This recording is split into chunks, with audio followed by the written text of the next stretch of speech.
Aquilo que me parece é, hoje em dia, está-se melhor nesse aspecto da fixação dos jovens, da atração dos jovens, do que estávamos há 15 anos atrás. Claramente, claramente. Há muito mais gente que passa por mim no sentido de que vem conversar comigo, vem pedir apoio ou vem perguntar sobre determinado tipo de assunto, e a potência que existe entre jovens, população local ou população de fora, para se fixar no território é muito superior aqui dentro, acho mesmo muito superior.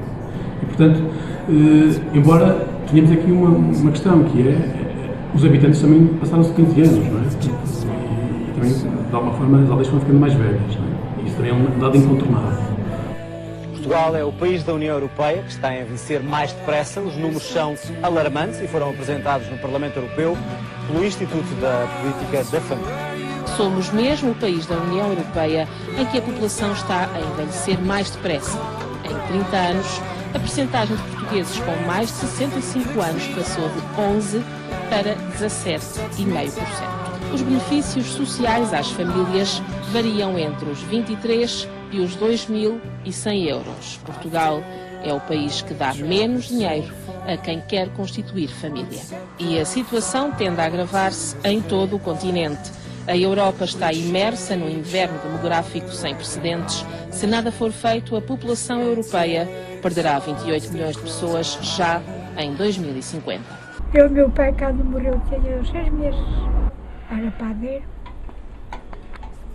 E depois estavam lá meus irmãos. Depois já morreu tudo. Só estou eu.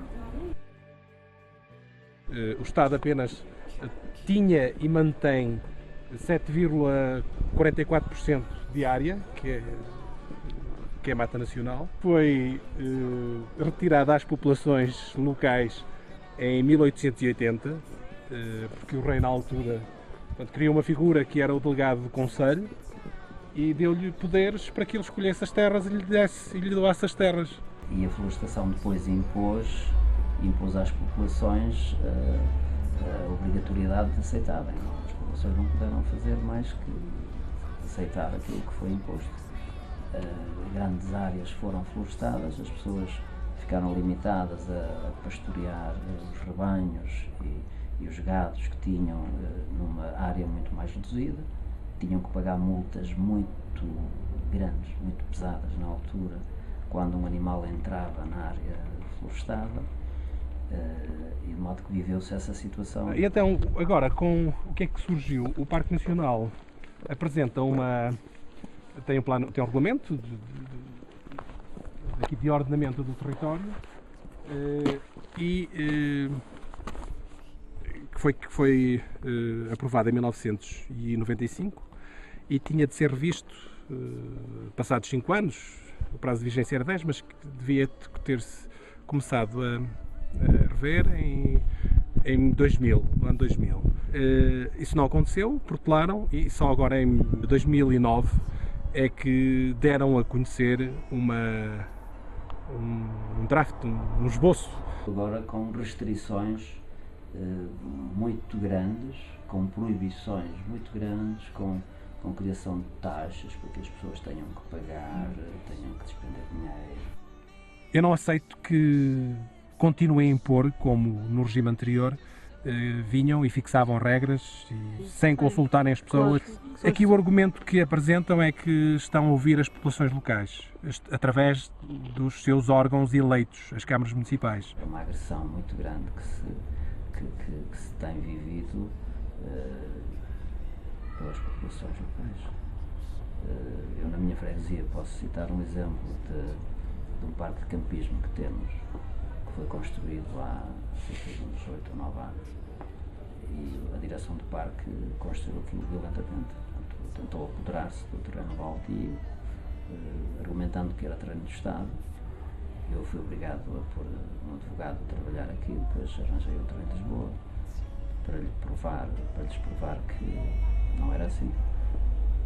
E o advogado deu-nos razão, concluiu que o terreno, pelo facto de ter sido ocupado violentamente, sem o acordo das populações, não houve nenhum contrato assinado entre as freguesias e o Estado na época, não retirou aos terrenos o estatuto de terrenos baldios, continuaram mesmo o próprio terreno em que estão edificadas as casas. Ora, e os problemas surgem porque nunca houve um bom relacionamento entre o Parque Nacional, leia-se direção, entenda-se os seus órgãos, os seus agentes, nunca houve um bom relacionamento com as populações locais, porque sempre foi considerado uma entidade estranha ao território. O parque nunca teve um diálogo aberto com as pessoas, no respeito pelas tradições, pelas áreas. E hoje é importante que os responsáveis pelo Parque Nacional se sentem com as populações locais, se sentem à mesa e se entendam formas de colaboração, formas de cooperação. Nós não somos contra o Parque Nacional. Nós consideramos importante mesmo que se proteja o Parque Nacional, que se divulgue o Parque Nacional, mas consideramos extremamente importante que haja um diálogo entre as entidades, entre as populações, entre o parque, não é? As freguesias que têm maior número de habitantes, maior área, geralmente, sofrem muito mais as consequências também dos prejuízos provocados pelos lobos, que matam os animais, etc. E depois há uma lei que prevê que o Estado deve pagar isso no prazo de 60 dias, mas por vezes já se chegou a esperar 2 e 3 anos, agora é menos, mas já há 2, 3, 4 anos pelos pagamentos que as pessoas sofriam, nos prejuízos que as pessoas sofriam. E assim, as pessoas têm os animais, recebem subsídios comunitários por terem animais. Quando um animal é abatido, as pessoas são obrigadas, para continuarem a ter direito ao subsídio, são obrigadas a comprar outro animal. Ora, se o lobo mata um animal, o Estado não paga, as pessoas não têm dinheiro, não podem repor o animal, perdem o subsídio, etc. Por aí fora. Portanto,